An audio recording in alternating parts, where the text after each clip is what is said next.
Hi everybody. We do hope you're keeping safe and well.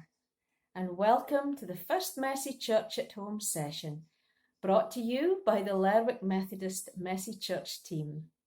And while we cannot meet as normal, we will be offering a Messy Church at Home session each month until we can meet again. So we do hope that you will enjoy the story and activities that we have to share with you today. Hi, our first Messy Church at Home is based on the story of Philip and the Ethiopian official. The Apostle Philip was called to go out and meet an Ethiopian official who was travelling back from Jerusalem, and this story can be found in Acts chapter 8. Today, though, we are going to watch it on a cartoon. I hope you enjoy. Stories of the Bible. Philip and the Ethiopian. This is Philip, Hello. who was one of Jesus' disciples. Yep. Philip preached the good news of Jesus in many places. One day, an angel of the Lord spoke to him and said, "Go south down the desert road." I hear that. So Philip started out and he met the treasurer of Ethiopia. The man had gone to Jerusalem to worship, and he was now returning to Ethiopia. He was in his carriage reading the book of Isaiah out loud. Hey there. The Holy Spirit said to Philip, "Go over and walk along beside the carriage." Okay, I can do that. Philip ran over and heard the man reading and asked, "Do you understand what you are reading?" The man replied, "How can I, unless someone teaches me?" Come on up here. And he urged Philip to come up into the carriage and sit with him. This part here. The Ethiopian asked Philip, "Tell me, was Isaiah talking about himself or someone else?" So beginning with this scripture in Isaiah, Philip told the Ethiopian the good news about Jesus. As they rode along, they came to some water. Wait. Hold on. And the Ethiopian said, "Look, there's some water. Why can't I be baptized?" He ordered the carriage to stop. Stop. And they went down into the water, and Philip baptized him. When they came up out of the water, the Spirit of the Lord snatched Philip away and took him to another town. The Ethiopian never saw Philip again, but went on his way rejoicing.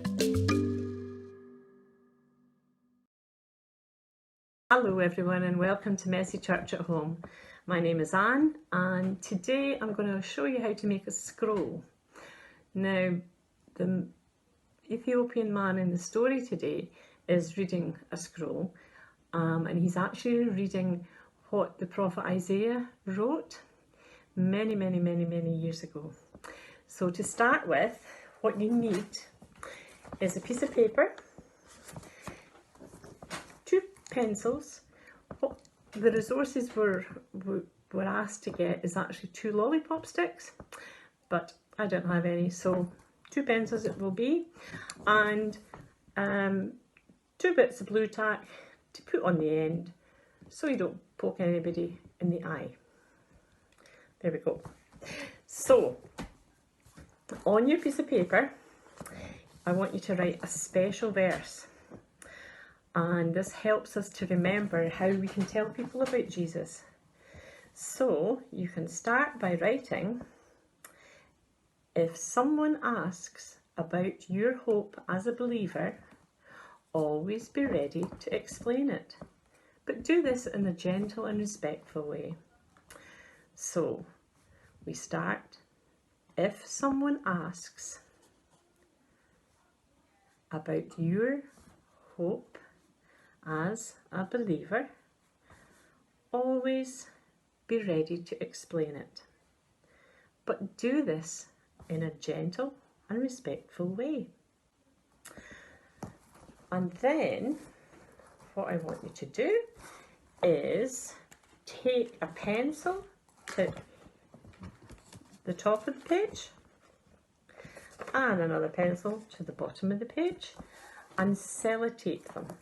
Okay, sellotape them in place, and this is one I prepared earlier. You see? Blue tack, blue tack.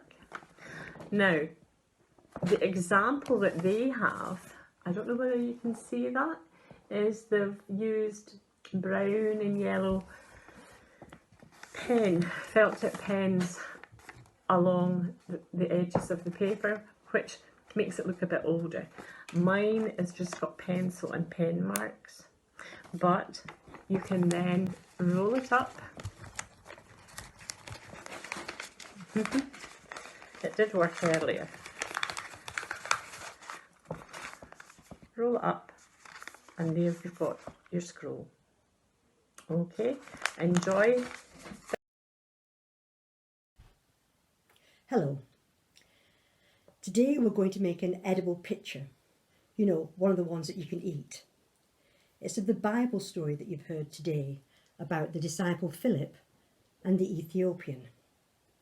The Ethiopian, as you remember, had quite an important job. He looked after all the money that belonged to Candace, the queen of the Ethiopians. For this you're going to need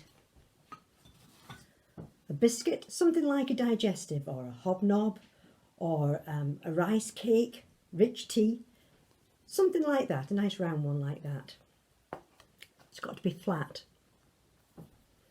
You're going to need icing sugar that you can either make into a thick icing with water and food colouring, or buttercream, which is icing and butter, again, which you mix together and you can add colouring to it.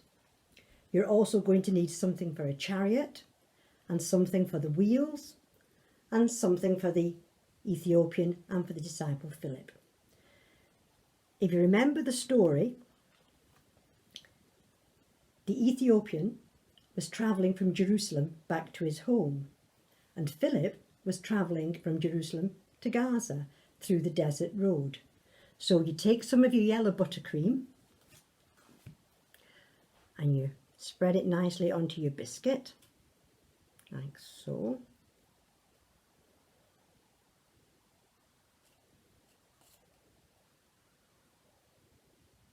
And in the story that you read from the Acts of the Apostles, there's also a stream. So that's your buttercream on there. I've left a bit of a gap here to put the stream. Now I put my blue icing in a piping bag, but you don't need to do that. You can just spread it on with a knife. I'm just going to put it at the back like this. So that represents the stream. Then we're going to take the marshmallow. Now I'm using a marshmallow for the chariot, but you could use a fairy cake or a piece of sponge, a mini Swiss roll, a piece of it, or a piece of apple, piece of banana, whatever you've got that you can shape into a chariot shape. I'm going to cut this in half, like this, down. Okay.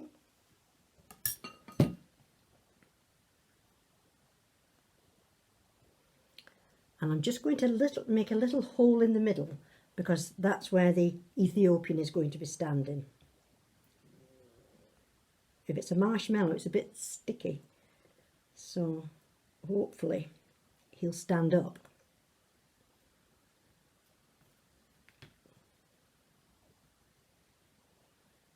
There we are. On the side of the chariot, I'm going to put the wheels.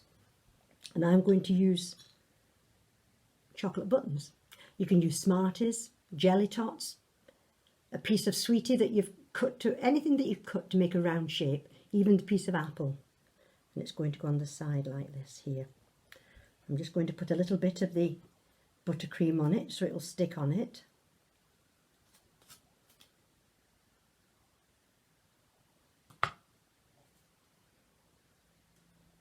Stick it there like that.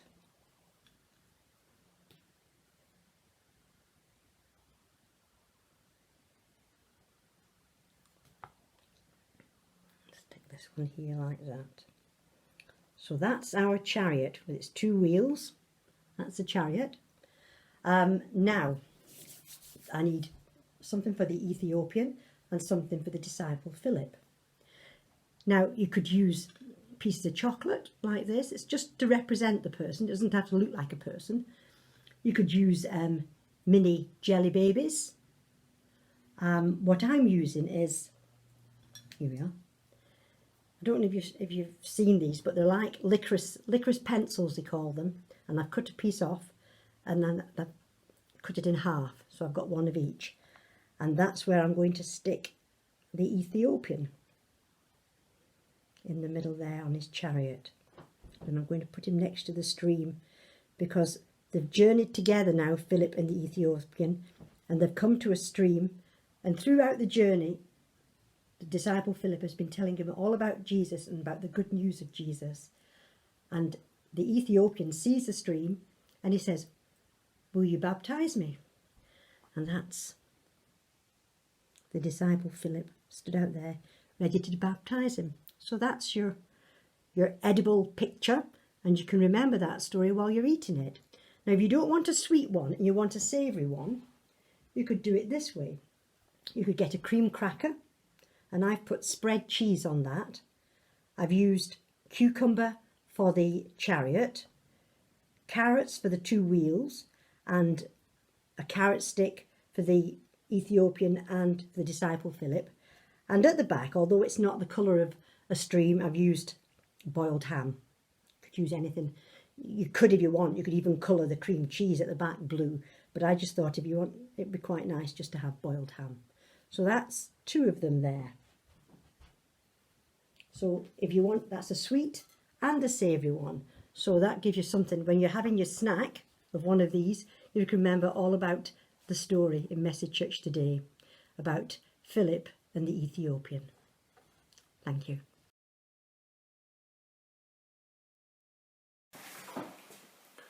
You remember in the Bible story, the Ethiopian official was travelling in a chariot. That's a very different kind of vehicle to the sort we drive around in today. But we're going to make one. What you'll need is something like this. This is a reduced fat butter pack spread container for 500 grams. It doesn't have to be exactly that, but that's the ideal kind of thing to make it out of. You could use a small cardboard box. I even found in our recycling this container, which is almost chariot shaped to begin with, which, believe it or not, did contain an Easter egg. You'll also need some sellotape, though it doesn't need to have its own dispenser like that. Some cardboard to make the wheels, though you could use something else round like this lid from a Pringles crisp tube. You'll obviously need two of those. Some good strong scissors for cutting out. Piece of paper to use for decorating your chariot. Some coloured pens or pencils.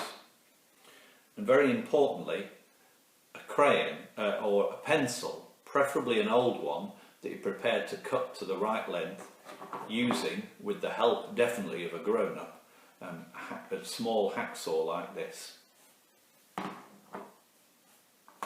So to begin with, you take your container and you need to decide where you're going to cut the shape out to make it more chariot shaped. Now the chariot shape has a sort of lower back than the front.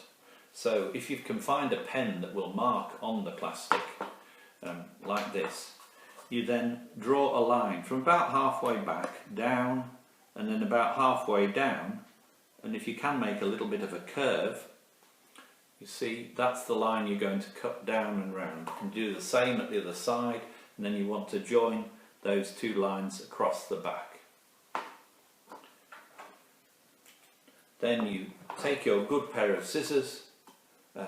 You might need a grown-up to help you with this because it's quite stiff, which is good because it makes the chariot strong, to cut down the side and then along the back round there. You should end up with a shape like that.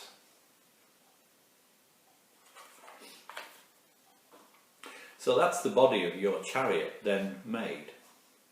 Then you need to make the wheels. If you're using something like the Pringles top, then you've already got a circle, and there is a little divot in the middle to show you where the centre of the circle is. You'll need another sharp tool for a grown-up to help you with. This is a bradawl that you can use to make a hole in the centre of the circle. That's going to be what your axle, the pencil, is going to pass through. So whether you're using a Tringle's lid or a cardboard disc cut out of a good thick corrugated cardboard, you then need to mark the centre and make a hole in it that you can then pass your pencil through. Now the pencil, you need to work out the right length so that it's just a bit longer than the width of your tub. And you might need to slightly sharpen it with a pencil sharpener at either end. Not as sharp as if you were drawing with the pencil, but just sharp enough to be able to poke through the side of the plastic tub. And you'll need to decide where the holes go. On this one, you'll see that the hole is about halfway back and just a little bit up from the bottom. And I again used the sharp bradawl, so a grown-up must do that, to make the hole in the side that you can then make larger with your slightly sharpened pencil. And then you push it through the hole quite firmly and through to the other side.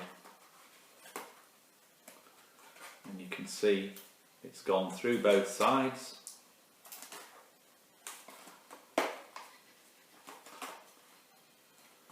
And then you can take your wheel and put it on either side. Here's one wheel on one side, the other wheel on the other side. Now there's two more things to do. You'll see that my tub has been decorated. I've taken some paper, worked out the depth of the tub, and then cut a strip of paper. And then, before I stuck it on with some sellotape, I decorated it with my coloured pens. So you can see I used various different symbols. You could draw whatever you want on it. And then just stick it round and attach it with some sellotape. Then the final thing is the pulling part of the chariot that would have been attached to a horse's harness. And I've used a lollipop stick. If you haven't got a lollipop stick, you can use another old pencil and just sellotape that underneath there. And if I move all these things out of the way, you'll then be able to see we've made our finished chariot. There we are. And don't worry if the wheels don't move round. They move round a little bit.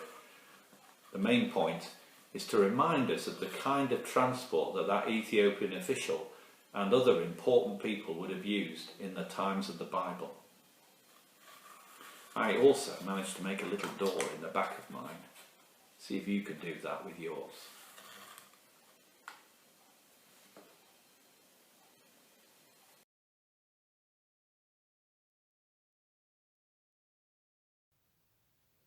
Hi, I want to quickly tell you how to make a mancala. Now, mancala is an ancient game played across the continent of Africa for centuries, and probably the Ethiopian official who Philip met would have played mancala.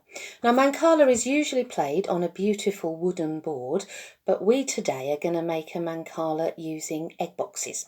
Now, a dozen egg box is your best bet. But if you haven't got a dozen egg box, you can use 2 6s put together. You cut the tops off, and when you've cut the top off and cut it in half, you stick it back on the bottom, but you leave a gap at either end. So what you end up with is 12 gaps and 2 bowls at each end, because that is the playing board for a mancala. Okay, when you've done that, what you need is little objects to move from each of those compartments, because that's how the game's played. Now, I had a look round our house. I found things like pom-poms, but you will need 48 of them, and I mean me not have 48 pom-poms. You could use small coins, perhaps raid that. You might have, we've got it in our house, a little pot where we put all our little loose change. It could be that you could use beads. It could be that you could use little bits of Lego. But what I've chosen is some butter beans, and I found a packet of these in the back of our cupboard that has been there years. And then you put 4 of each of the objects in each of the gaps in your egg box, and then you can decorate the box if you want, and then you're ready to play Mancala. So the next video will show you, is an expert showing you how to play the game. I hope you enjoy it.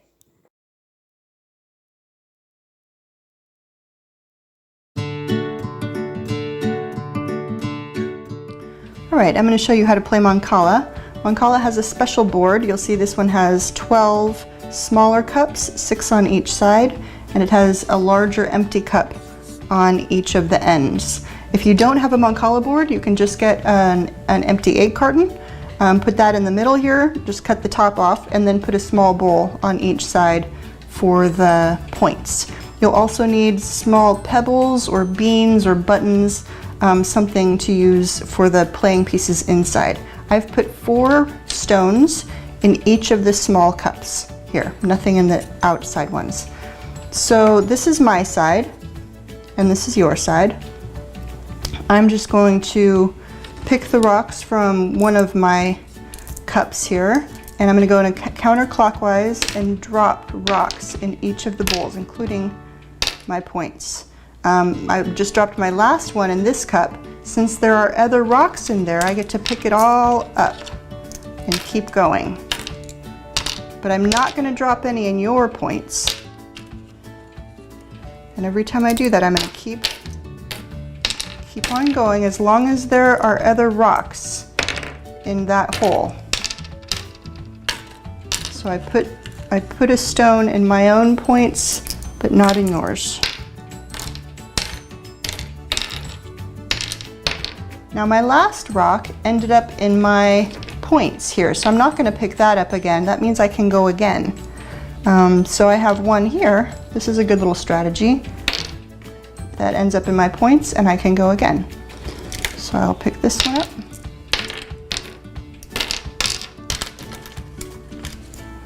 And sometimes someone gets on a lucky streak, goes round and round and round and round. Now there were no other stones in here, so that's the end of my turn. Now you pick up a couple of a cup of rocks from your side, and you do the same thing. You put it in your points, but not mine.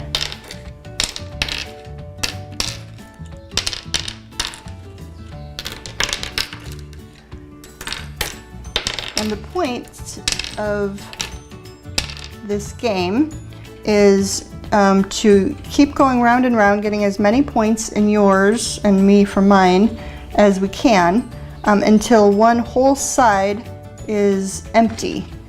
When someone has all of the rocks on their side empty, all of their cups are empty, then the game ends and we count our points. So I would count the points in my side, you would count the points in your side.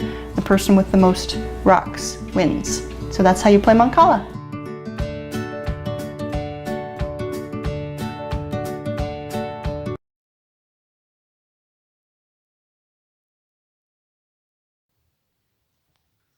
Hello everybody. Have any of you had a birthday since you have been in this lockdown time? If so, here's a happy birthday song that we hope you will enjoy.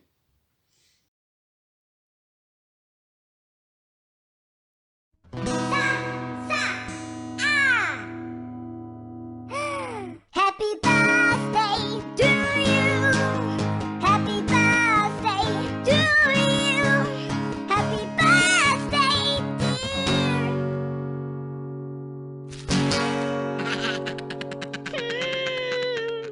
Happy birthday to you.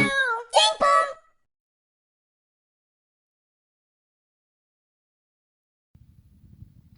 We hope you've enjoyed this first Messy Church at Home session from Lerwick Messy Church team. Do post any photos you've taken of your activities that you've done in response to what we've offered. We look forward to seeing you again next month, and we're just going to finish with a short prayer. Loving God, we thank you for the encouragement of the story of Philip sharing the good news of Jesus with the Ethiopian official. May your Holy Spirit give us courage to tell others the good news of God's love for us in Jesus. Amen.